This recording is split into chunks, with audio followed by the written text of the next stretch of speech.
Welcome all to our admin meeting. Do we have any public comment on items not on the agenda before we dive right in?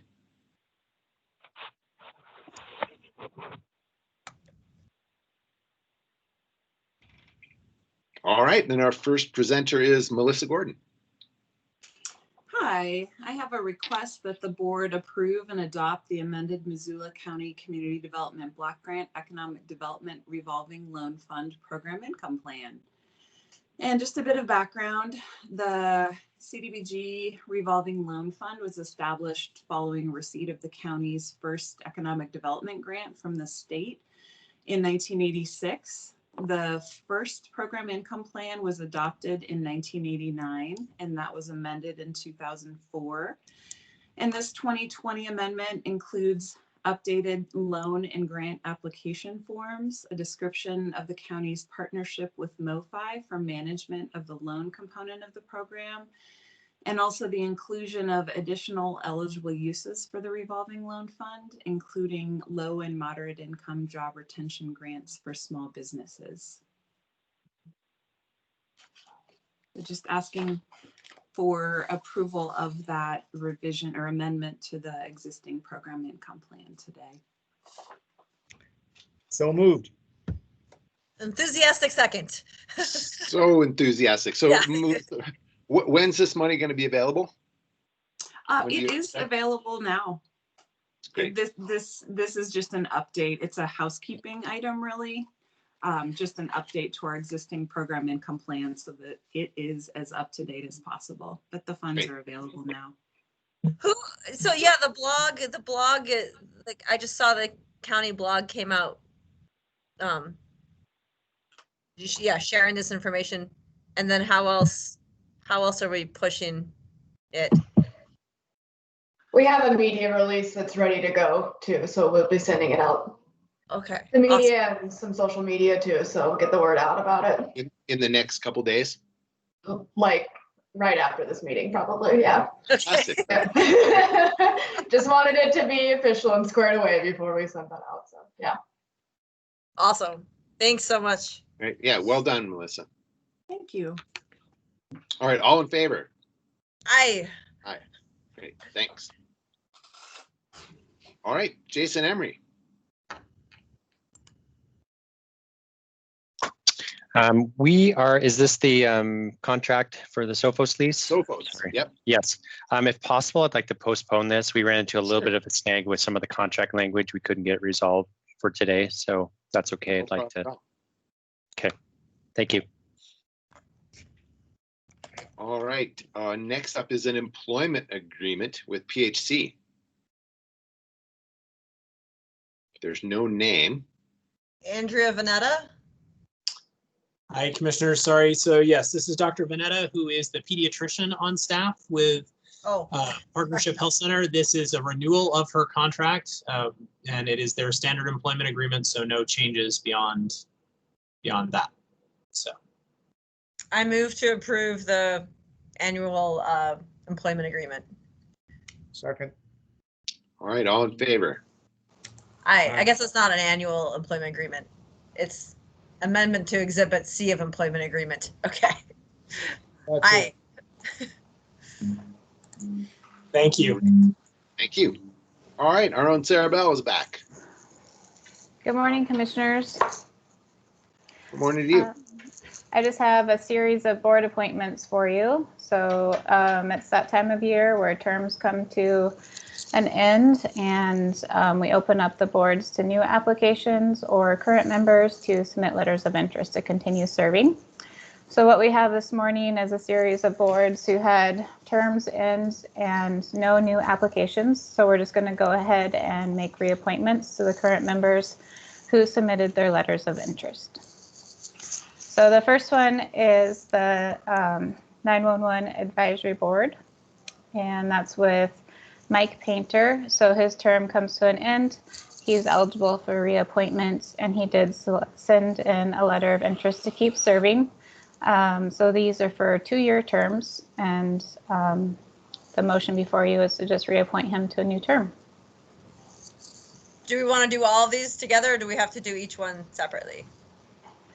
It might make more sense to do them separately, but it's up to you all. Oh, Dave, Dave, you're muted. Okay, I would move that we reappoint Mike Painter. Second. all in favor? Aye. So the next one is the Airport Authority Board, and we had 4 members with terms expiring, and all 4 members submitted their letters of interest to continue serving. We had no new applications with this board. We had strong support from administrative support Lynn Fagan at the airport to reappoint all members in their current seats. These terms are for 5 years. So we have Adrian Beck, who is the Missoula County employee representative on the board. Wynton Kimmis is the first alternate. Shane Stack, even though he is an employee, he serves as a citizen member. He joined this board before he became a Missoula County employee. And then Pat Boyle is also an alternate. So the motion before you is to reappoint all of them to new 5-year terms. I move to appoint all of them to new 5-year terms. Those are long terms. So I don't know, Yes. it's as long as ours. I'll second that. Hey, all So- in favor? Aye. Aye. So with those long terms, they can only serve 2 5-year terms. So the length of time is about 10 years, which is basically equivalent to the 3 3-year terms on the other boards, just for reference. Thank you. So the next one is the Larchmont Golf Course Board. We had 3 terms expire and 1 resignation, and then we had 1 new applicant. And I believe you all interviewed with Dan Adcock for that new seat. So the motion is to move up the current first alternate to the vacant regular member seat that we had the resignation from Peter Tucker. So the motion would be to move Max Good into that regular term, to move current second alternate Carol Wecken up to first alternate, and then move current sorry. Reappoint Max Good, appoint first alternate Dave Miller as a regular member, and appoint Carol Wecken as first alternate, and then put Dan Adcock as the second alternate. If that makes sense. Basically just scooting everyone up. Yeah, I move that we do exactly what you just said. And Dan's very Sorry for the enthusiastic stumbling. that he's going to be a great addition to the board. Second. Awesome. What do you think, Josh? I'm all in favor. Aye. Thanks. Thanks for bearing with me here. We're getting close. So next up is the Local Emergency Planning Committee. We had 2 years come to an end. No new applications. So this one's a simple reappointment for both of those current members, Robs Hughes and Judy Douglas, to new 2-year terms. I move to reappoint the Local Emergency Planning Committee. Second. All in favor? Aye. All right, so next we have Don Mcarthur on the Missoula Urban Transportation District Board. So this one's a little unique in that the seat that Don serves in is a city-county alternating appointment. So he's served, I believe, 1 term as the county appointment, and then he transferred to the city appointment, and now he's back willing to serve another term as the county appointed member. And we did not receive any new applications, and he did submit his letter of interest to continue serving. Fantastic. Okay, I would move that we reappoint Dawn in this new role. New old roll. Second. Old roll. New old role. Second. All in favor? Aye. Aye. Okay. So next we have the Openland Citizen Advisory Committee. We had 3 terms expire. We had 1 resignation from Andy Hayes, who's a long-term member. He did resign this year. So we had no new applications for his seat. So the motion before you today is to move the current second alternate, Pat O'Haron, to fill that regular member seat vacant by Andy, and then to reappoint the 2 other members with regular terms ending, which is Deke Tidewell and Sharon Sweeney. So basically, if you make these reappointments as listed, then the vacancies remaining would only be for alternate seats. So after these appointments today, they would have a full functioning board, and we'll just leave the application open for alternate positions. How many alternates are left then? 2? Technically, this board has 4 alternate positions. Oh. We've never had a total of 4 alternates in the time that I've worked with boards. Usually there's 2 that serve, but there is room for 4. And those openings are posted right now? Yes, the application is open. I move to reappoint/appoint members of OLC as you've listed. Second. All right, all in favor? Aye. Aye. Okay, the last one is the Zoning Board of Adjustments. So if any of you know of anyone interested in serving on this board, we could use some help recruiting for members. We had 5 seats come to an end. We had 3 resignations, 2 current members willing to be reappointed, and no new applications. So the application is still open online. So today we were hoping to get the current members reappointed so that the board can continue with their business as well as they can until we get some new members. So the motion today is to request that you reappoint Andy Mefford and Ryan Schumacher to both of them to 2-year terms. Can you explain this board again? I'm a little foggy on what it does. Me too. You know, I really don't know in depth all of what they do. Heather Powers could probably give a better overview. I mean, they review. There's John Hart. John Hart, he can tell us what's what. Yeah, believe it or not, I have never observed the proceedings of this board, but I understand what they do. They're a board that's created by Montana statute. And if somebody owns property that is zoned in a certain way, and they want to vary from it or ask for some certain kind of an adjustment, perhaps a special use or a conditional use, those requests go to the Zoning Board of Adjustment. And they make a decision. They're a quasi-judicial board. Their decisions then can be appealed to district court from there. So it's an interesting board, and one that they're, in my mind, ought to be more interest countywide in. So I'm surprised that there were no applicants for it. Anyways, any questions on that? No, that's super helpful. Thanks. We can do better outreach. We will do that. Thanks, John. Yeah. That's all I have. All right, okay, thanks there. I would move that we reappoint these members to the Board of Adjustment. Second. All right, all in favor? Aye. Hey, Sarah. Fantastic. Thanks. Sarah, aren't we missing one item? I thought there was an item related to the removal of Bert Caldwell from the Bonner Milltown Community Council. Right, no, that has to go Oh. through citizen vote, Dave. Oh, okay. That's gonna take, you know, That'll that's be gonna a take a special lot of work. election. Right, so, Oh, I forgot you on the line. Matt Jennings, are you with us?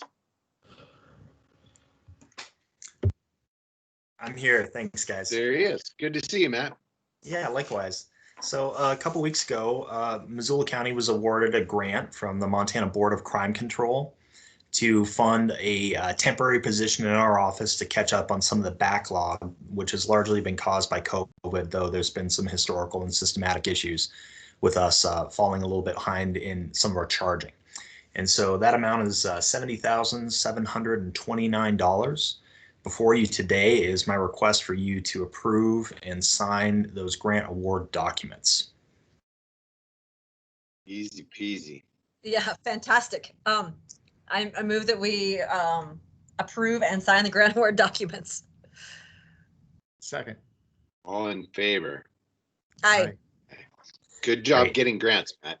Yeah, well, Aaron Couts and Nancy Rytel really deserve the credit for this. And I know you guys hear this all the time, but we're so lucky to have them. And this is the first time I worked with them on actually putting a grant application forward versus just approving things. And they're just a tremendous asset to the county. So I'm really appreciative of their work.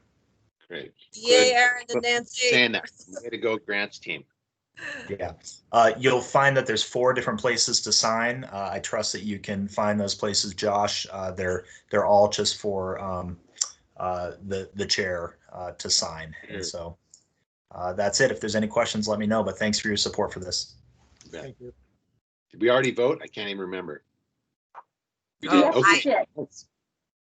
All right, Chris, you're up next.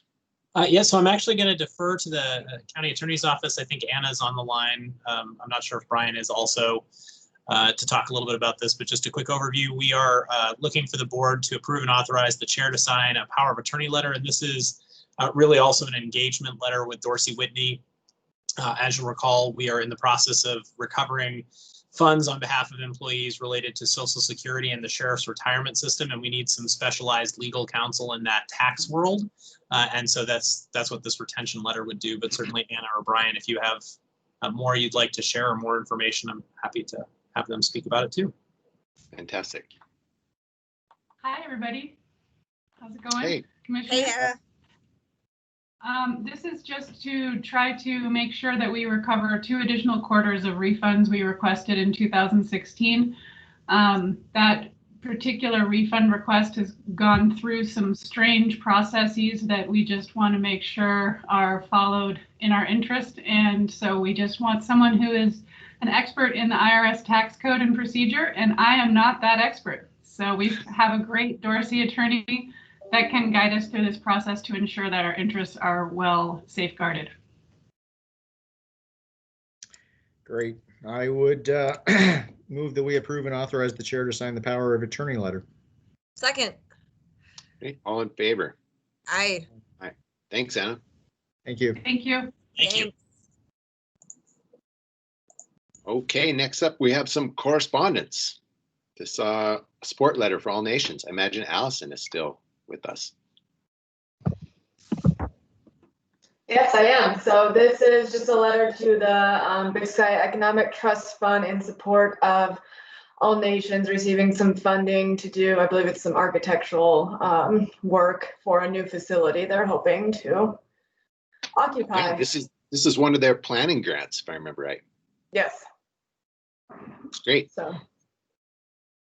Yeah. Awesome. Thank you. Yeah. Yeah. Thanks. Yeah, I'm excited to see it.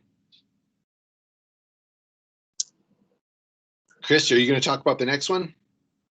Yeah, so the next one is a request for is a letter from the board to our congressional delegation, just encouraging them to support the additional funding. As you all know, CARES Act expires at the end of December, technically one day before December ends on December 30th. And so Missoula County is still a long way from being out of the pandemic, not to mention we will have a whole new piece related to vaccination that will ramp up as vaccination becomes available. And so this is a request to the delegation to continue to work towards a bipartisan solution that would provide funding to local governments to address the immediate effects of the pandemic that are currently occurring, and then the ongoing piece as it relates to vaccination, because funding will expire at the end of December, but the pandemic will not actually be over. So yeah. Thanks for working on that. Yes. Yeah, thanks on this. Glad to get it out. Okay, discussion items. Vehicle removal discussion. Commissioner, this is John Hart of the County Attorney's Office, and I volunteered to at least get this discussion started. We're privileged to have Bert Caldwell here this morning, and Shannon Terrio also is with us to provide her expertise. It's my understanding, although I haven't talked to Bert recently, but Bert, myself, and an individual named Eric, and I don't remember his last name, but he was a representative with Harris Thermal that owned property in West Riverside.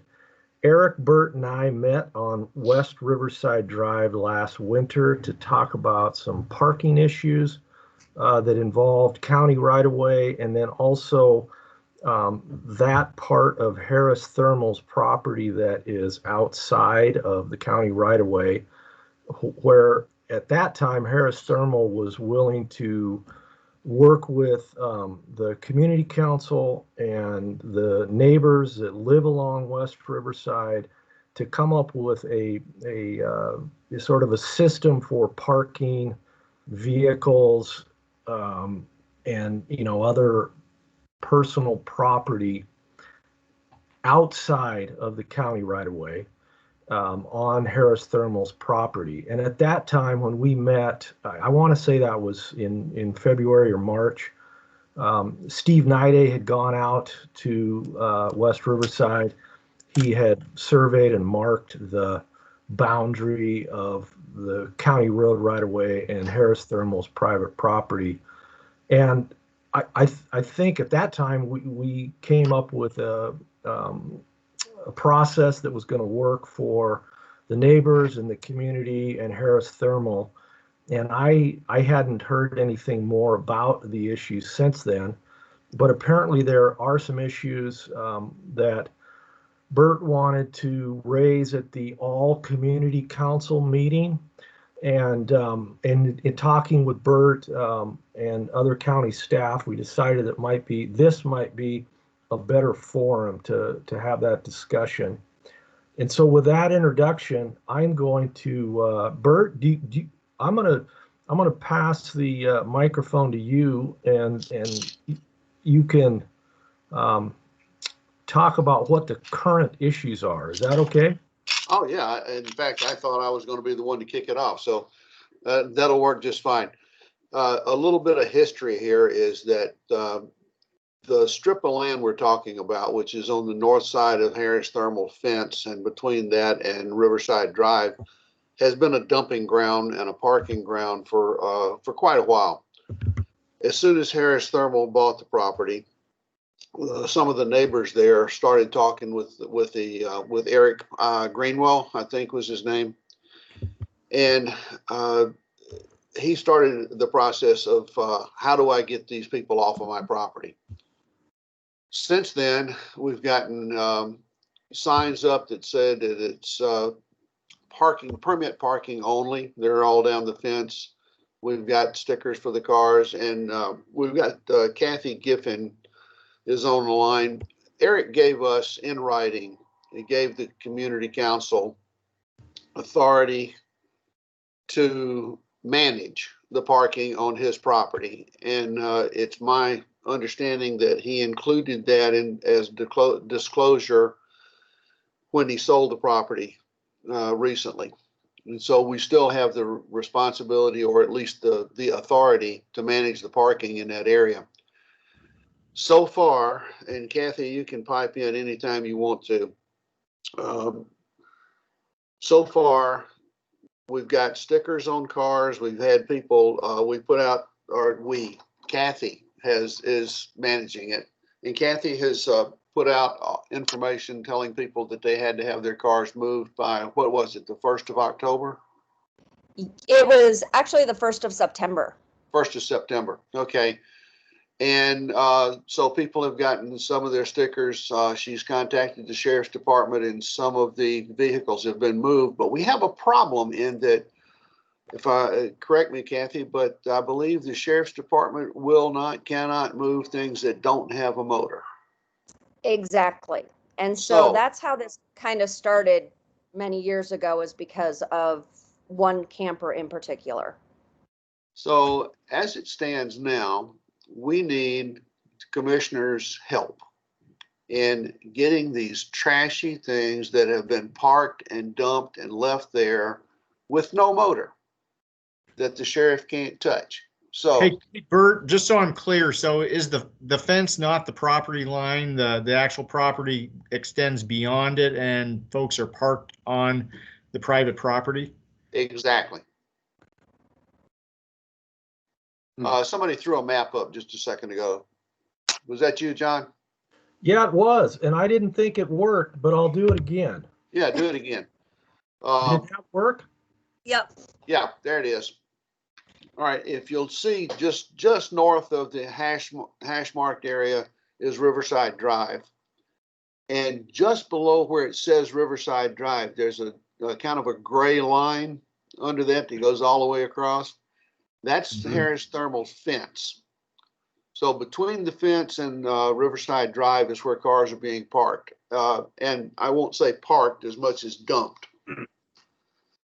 So we need some way and some authority and some approval to get the trash removed so that people who have the right to park there can park there, and that the trash is not distracting to the neighborhood. Most of the people I know in that area really are protective of their neighborhood. How many vehicles are considered trash, Bert? Or Kathy? abandoned? I would say there's still probably a good handful of vehicles that are considered trash. We've got a generator over there. We've got some old junky boats that have been dumped. There's a long pull trailer that's been there for about 6 years. Most of the vehicles have been cleaned up. I've got 2 more vehicles that I need to get together with the sheriff's department and get those towed. They have yet to go through the process of getting the parking permit. So they've been given kind of a leniency due to COVID.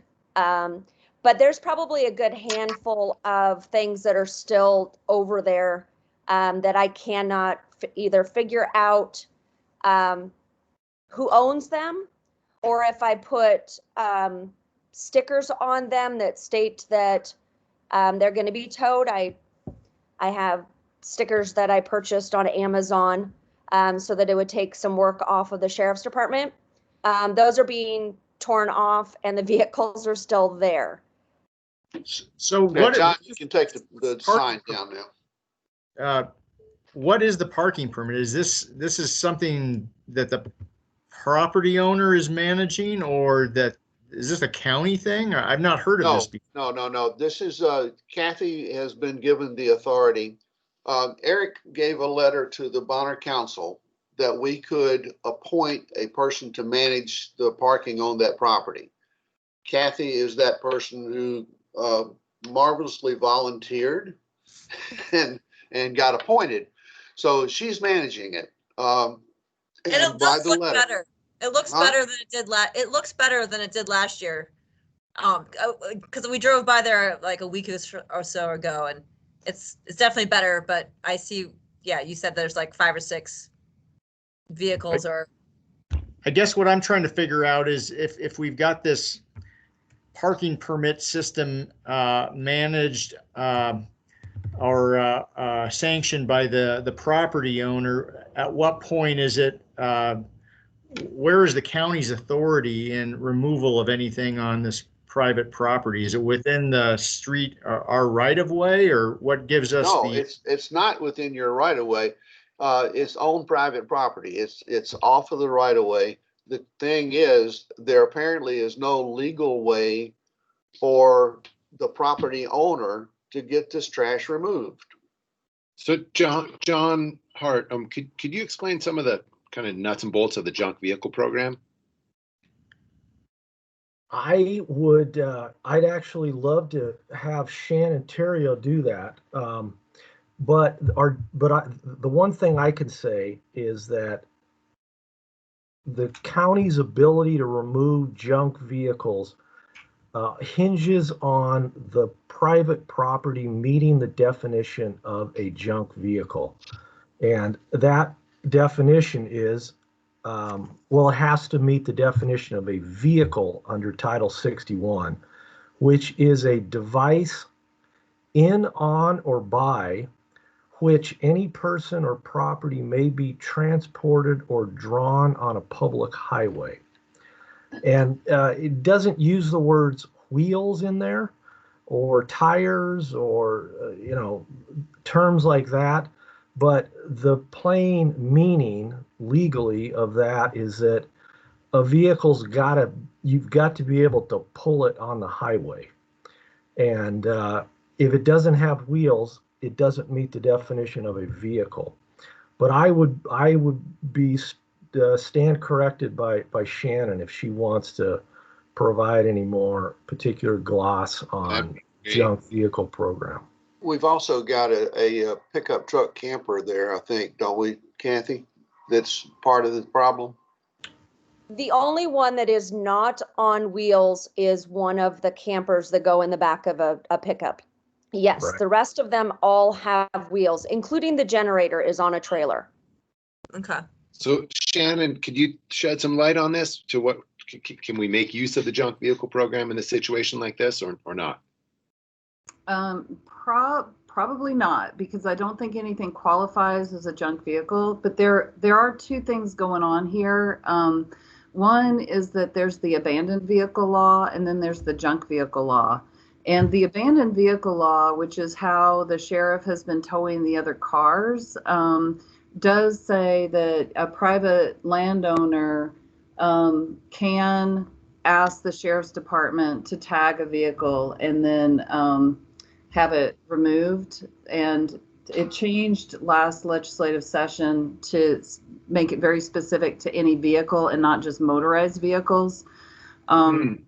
So that's one thing. The abandoned vehicle law then goes on to say if something is a junk vehicle, it can be released to the junk vehicle program without going through any of the notification to owners. You still have to have the tag, and it still has to have a 5-day waiting period before you tow it. But then we can tow it, and we can actually destroy it, recycle it immediately. There's no notification to the owner. But to do that, it has to meet the definition of junk, and it has to meet the definition of a vehicle, and it has to be worth less than $500.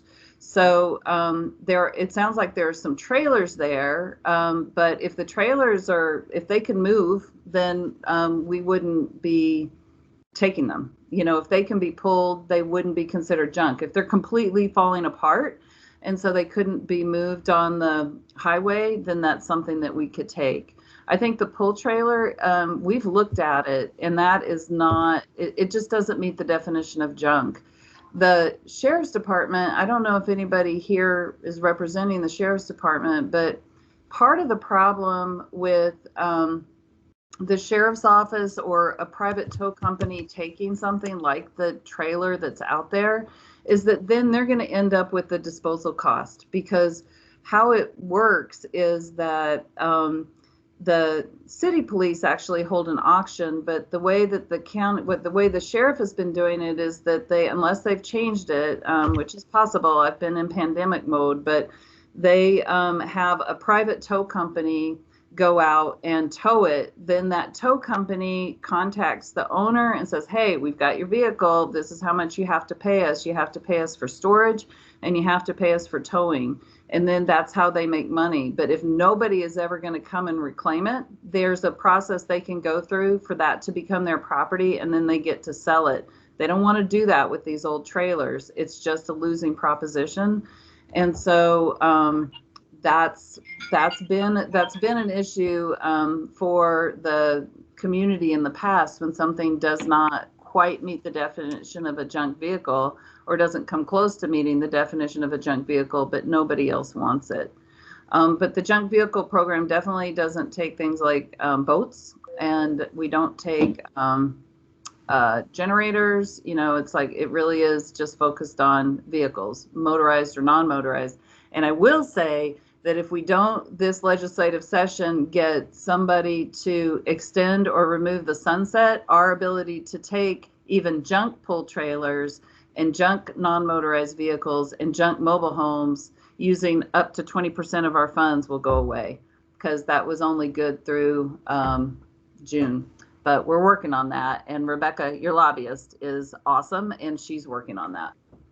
So Shannon or John, how would trespass play into any of this? And so if it's the property owner's prerogative, if someone's parking their crap on their property, can they just go out there and, I mean, they would be footing the bill for it, but Yeah. could they just haul it off there and be done with it? I was thinking to haul it off and put it on county property. Yeah, I'm pretty sure that would be illegal. But then the county would do something with it, I think.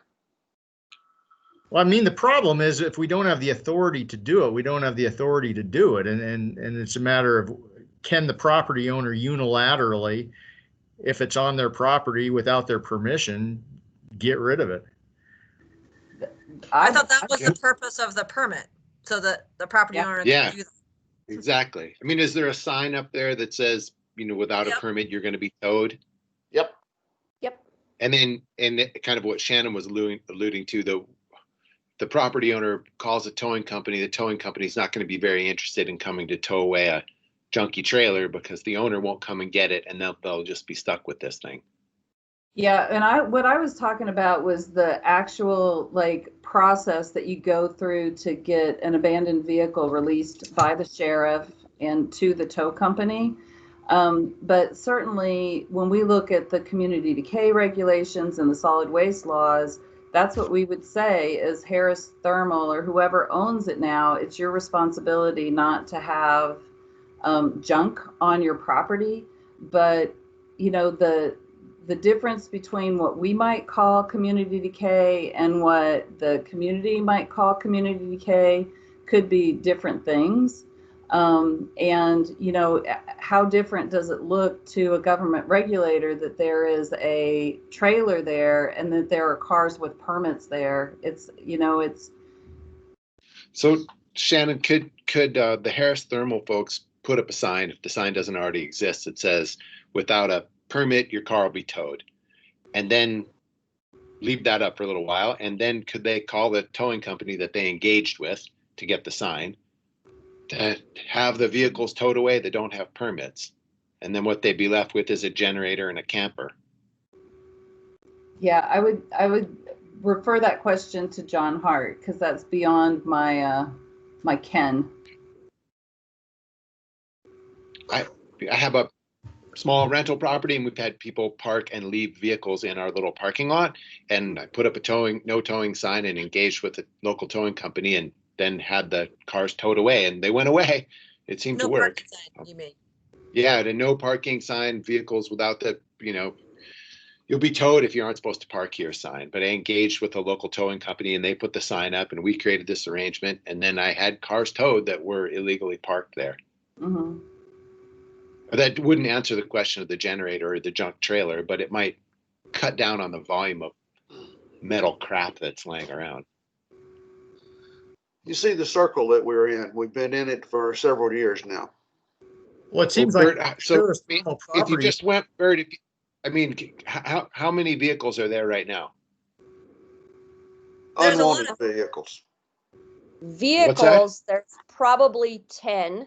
And then I would say there's probably close to the same amount of non-vehicles that are, there's a generator. You could have those vehicles towed away if you engage with a towing company and put up a sign, and that would at least cut your volume of the problem in half. And most of the cars have been, they've gone through the process. It's a $5 fee, and that just kind of is covering my close to $100 out of my pocket that I've spent on trying to get this off the ground. Harris Thermal did purchase the signs. I believe they just bought them off Amazon. They purchased the signs. I've purchased all of the other things like the permits. So when you said you those purchased types a of sign, things. you got to engage with a towing company, and their name is on the sign with their phone number. Okay, if you do that, and that they'll was not haul the away the car. direction. Yeah, and that wasn't the direction that Harris Thermal did. Like I said, I think they just purchased them online, and they just say permit parking only, permit required for parking, or something along those lines. I mean, if you engage with a local towing company and they put up their sign, you can call them and they'll tow the vehicles away. Then you'll just be left with the junk.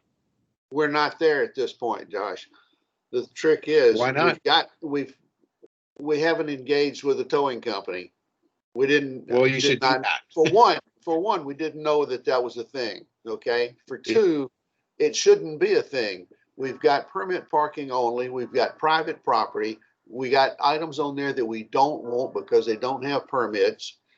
And there apparently is no other way to get it off, no legal way to get rid of it. Okay, we've got a lawyer, and we've got the health department, and it's all going in a circle at the moment. Well, no, Bert, I'm not quite seeing this. I'm not quite seeing the circularity of this, Bert. So if somebody parks their car on your private property and you have a sign up and you've engaged with a towing company, you can have their cars towed away. That's not a circle. That's more of a line. Like, you can do that. Then what you're left with is illegal dumping. Someone has dumped garbage on your property, right? And then we got to actually catch them in the act of dumping the garbage. Dave's been trying to jump in. I mean, it seems like Harris Thermal could take care of this week. I mean, if they were a good neighbor, they could pony up the cost to get that crap out of there and shoulder the burden that they would need to get the towing company engaged and get those vehicles down the road. Unless I missed it. Dave, it isn't even thermal anymore. Yeah, it isn't even a cost. Well, or whoever the successor owner is. Yeah, and I can't get them to. I have not been able to get them to talk to me yet. I just was going to add, I think that's another wrinkle in this that for me is a little bit concerning is I know Bert believes that they have authority from Harris to the new owner, but I don't, it would concern me as a county, assuming that the new owner has any indication that this agreement was in place. I also reached out to him. I mean, I've talked to him on other issues and he didn't respond regarding this particular issue. It's lots of other things going on with the property. So I just think it's not Harris Thermal. So whether there's actually agreement at this point, I think is a question, and I don't know the best way to get that in. Who answers that question? But it does sound like there's an added plot twist here, in that the folks on the line want these cars towed, but we don't know for sure if the owner of the property actually wants these cars towed or the garbage taken away. Well, we don't know that he does. Is that the case? We don't know. We don't know that he does, or we don't know what they want. Right. So I mean, if you could reach out to the owner, Bert, and get them to engage with the towing company, which is zero cost, they could have the cars towed away, and you'd just be left with the garbage. And then, if I could reach out to, they could have the garbage hauled away. It would cost them. If I could reach out to the new owners, I would, but they don't respond. Well, here's an idea. What if I mean, would it help if we rattled their cage and said, "There's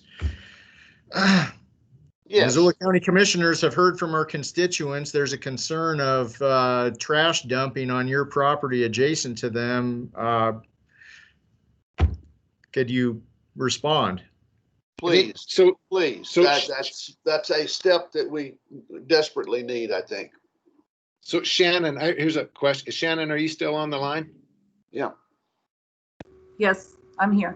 So what's the issue? How would this work, Shannon? Let's say, irrespective of this one property owner has just mountains of garbage on their property, and another person who lives nearby, is there some legal way where the fouled property gets cleaned up? It falls to the property owner. Okay. Well, there's no legal mechanism. There is a legal mechanism, but that mechanism is that the property owner needs to clean it up. If there's an identification of who is dumping it, that might be something that the police can follow up on. It's not something the health department has authority or responsibility for, has the ability to identify that. But we, I mean, if we knew that somebody was dumping garbage, say garbage bags on somebody else's property, we've done things before where we've said, "Hey, garbage dumper, you're the one that has to clean that up." I suppose it actually would be possible for us to, if we could identify who owned that garbage, Yeah. to say that they need to, we could send them a letter and tell them that they have to clean it up, or talk to them and tell them that they have to clean it up. So that, I guess, would be a possibility. It would have to meet the definition of solid waste, and I just don't know if it does. So, one person, I don't know. But typically it falls to the property owner unless the waste generator can be identified. So let's say you can't identify the waste generator, but the owner of the property seems unwilling to clean it up, and the mess has grown so large it's actually having a negative effect on neighbors. What can be done then? Well, I mean, there's a process by which we can go through with community decay or regulation 3 in the health code, but it still is convincing that owner to clean it up. And so whether that convincing has to go all the way to court, which is often difficult and not very successful, but that's really what we do. We do not have, we have some very minimal community decay funds every year that aren't spent on personnel, to the tune of like $500 at this point. But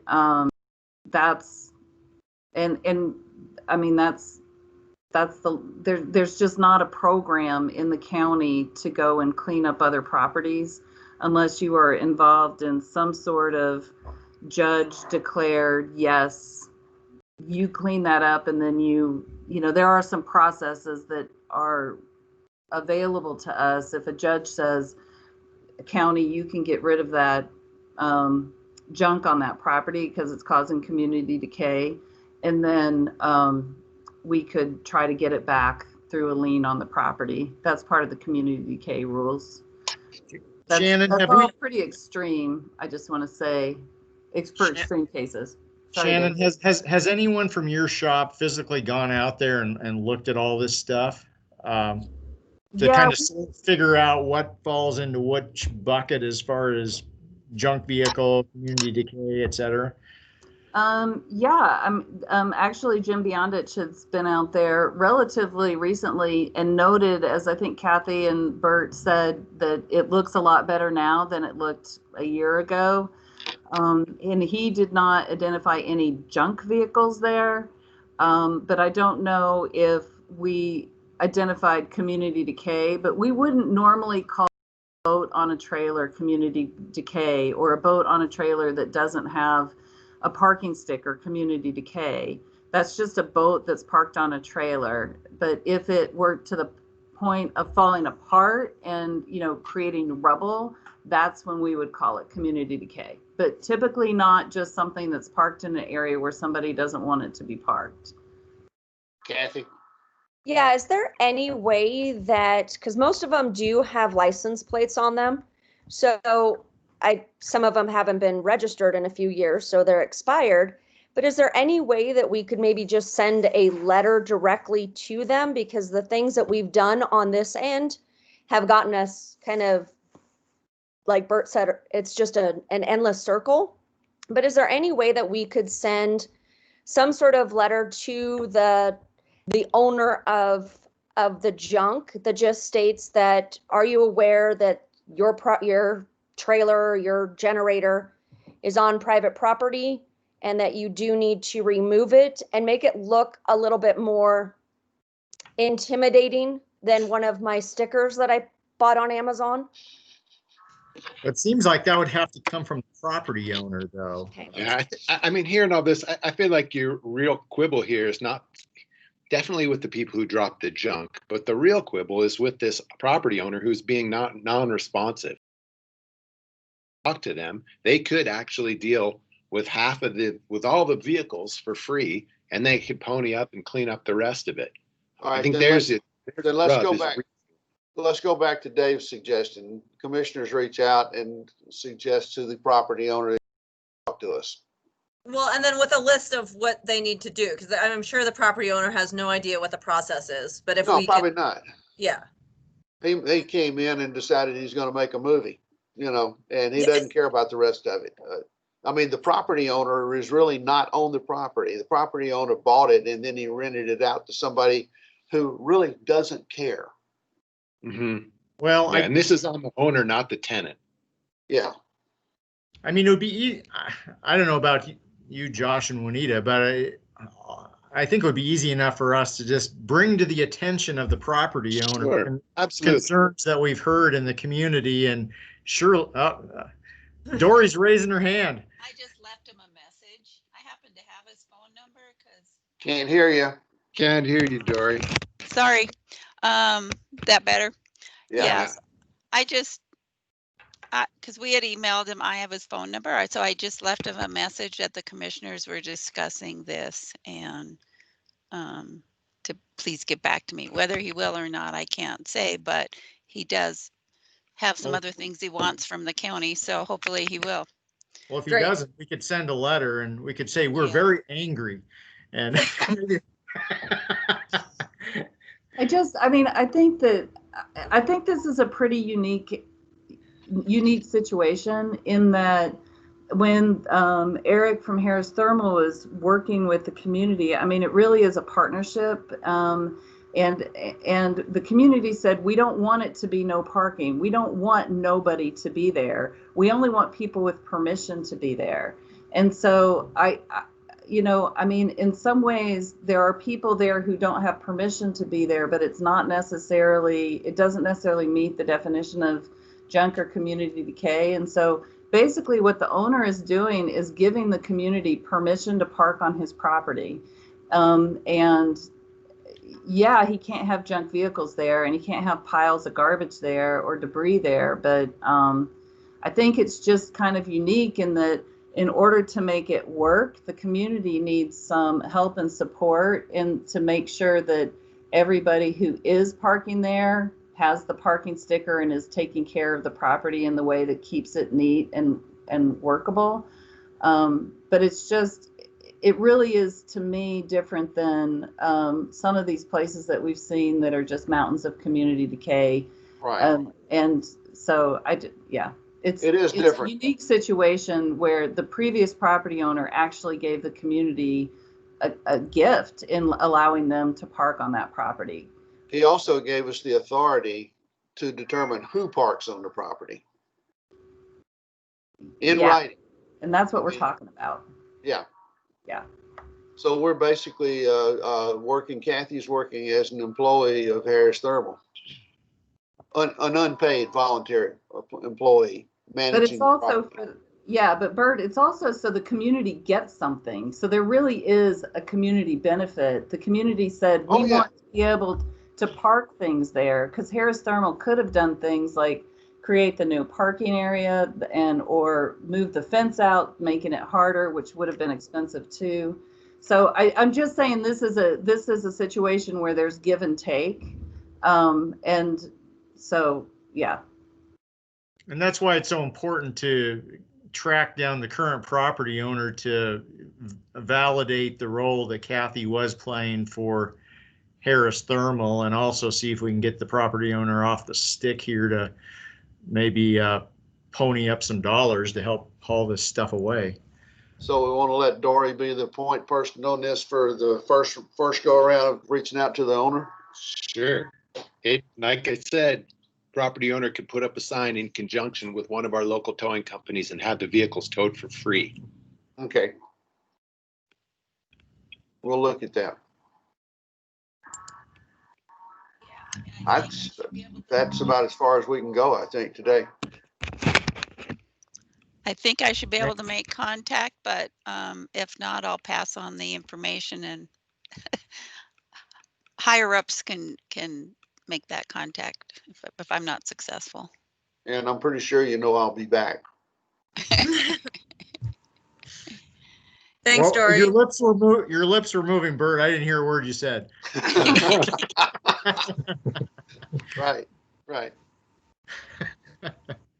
Okay, are we done? Thanks, everybody. Thanks everybody for attending. Thank you.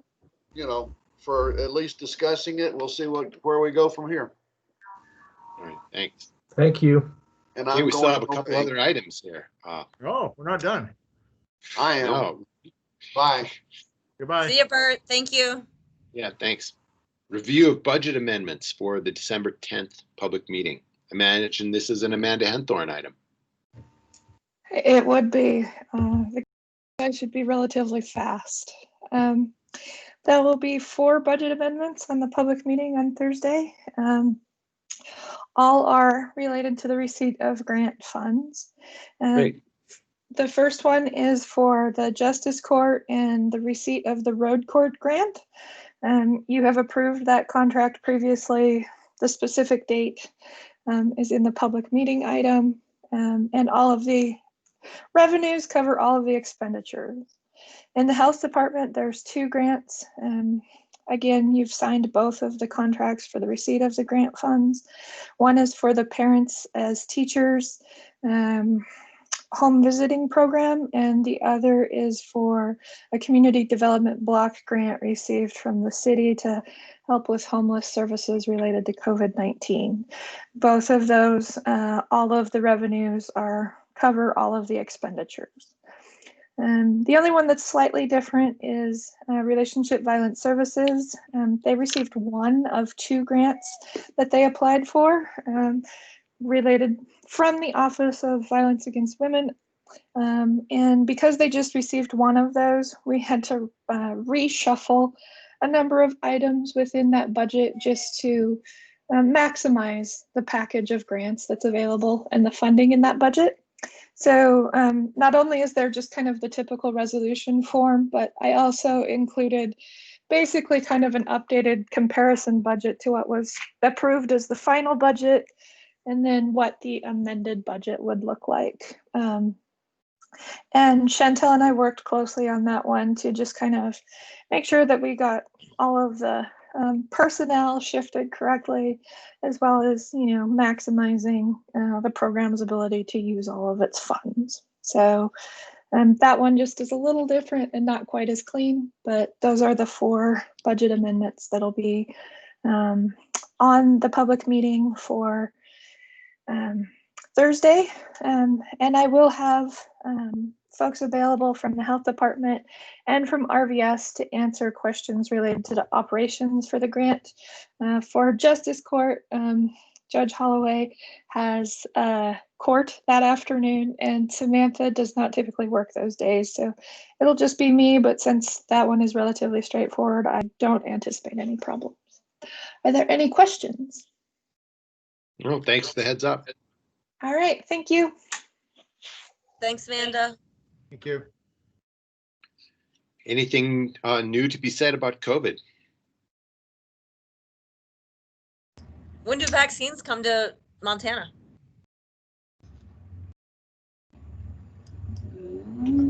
I heard there might be some by December 15th, but that was hearsay and anecdote. That's not evidence-based. Okay. The Health Department did just send out a media release that clarifies that. So that should be in your guys' inbox too. I haven't had a chance to read through the whole thing, but they clarified how that'll play out locally, it sounds like. Martin has his hand up. Hey, yeah, I'm wondering, the letter you're sending out to the delegation, is it, does that have anything to do with Governor Bullock's announcement last week on the redirection of some of the care in November and December? Or is it strictly a concern over funding for next year? I believe it's the latter. Okay, just next year. All right. Yeah.